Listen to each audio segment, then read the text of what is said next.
What's up, good people? Once again, just want to start by saying thanks for all the positive feedback and kind words that everyone's been sending me in the comments and in my DMs on Instagram. And I actually have TikTok now, so feel free to throw my TikTok a follow.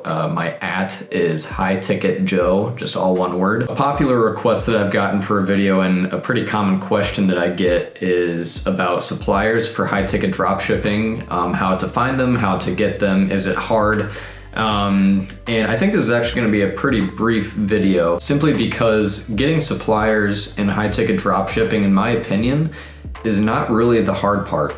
I would argue it's the uncomfortable part that not a lot of people are willing to do. But if you have decent communication skills, you can write well or you can speak well, which is even better. Finding and getting suppliers really is the easy part. I would argue that the much harder parts of high-ticket dropshipping are choosing a good niche, running Google ads effectively, and also designing and organizing your website in a way that makes a really good buying experience, which may be different from niche to niche. As far as finding and getting suppliers goes, again, this is the easy part. Once you've identified your niche, all you have to do is literally go onto Google, type in your product type that you were looking for or product types. I guess, for example, if I was shopping for a laptop and I went online to do it and I just typed in best laptop of 2023, and all the shopping ads and all the search ads and all of the results pop up on Google, and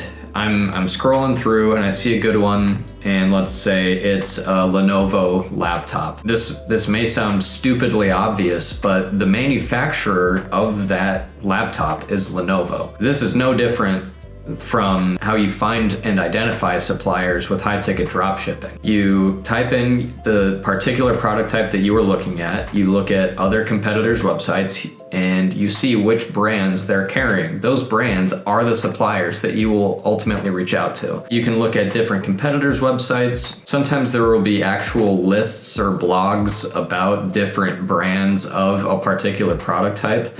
And that's a good way to find them. And a lot of times you can find kind of slept on brands or suppliers if you go to like the second, third, or fourth page of Google, just because those brands might not be ranking as high, which also might mean that you can provide a lot of value to them if you run ads for their products. So that's how you find them. How you get them is, well, number one, you want to have at least a skeleton of your website built out. You want to have it looking nice, well branded with your logo. You want to have your own domain, obviously, which your domain should reflect generally what you are selling for the most part in high-ticket dropshipping. You should have some sample products that look nice and are organized well, an about us page, a contact us page, terms of service, privacy policy, return policies, all of the stuff that any credible business will list on their website. You don't have to really fully build out every single detail of your website when you're first reaching out to suppliers. When you're first getting started and you're essentially just trying to get a base of suppliers, your messaging to them is generally going to be, this is a brand new business. As you'll see, the website is not fully built out at this time. Just currently in the process of getting suppliers, uploading products on the back end, and hope to go live on X date. It really is as simple as that when you approach them. And approaching them and actually speaking to them is what generally freaks people out the most, especially if you don't come from a world of sales like I did, where you're calling and talking to people that you don't know all the time. You're calling on behalf of your own business. You're not trying to sell them something, which in my mind should automatically put you much more at ease when you do it. You're approaching them and saying, this is my business. I would like to carry your products, advertise them for you, and ideally make you money too. In my course, I go pretty in depth with how I like to form my messages to suppliers, if I already have suppliers versus if I don't at all and I'm just getting started.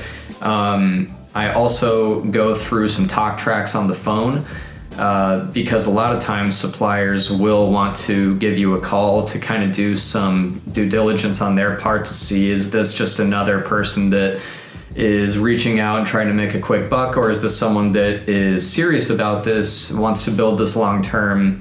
and will represent our brand in a professional way. Again, this is going to be a pretty brief video because I think getting suppliers, as long as you have some decent communication skills, is actually pretty easy compared to all of the other challenges that come with high-ticket dropshipping.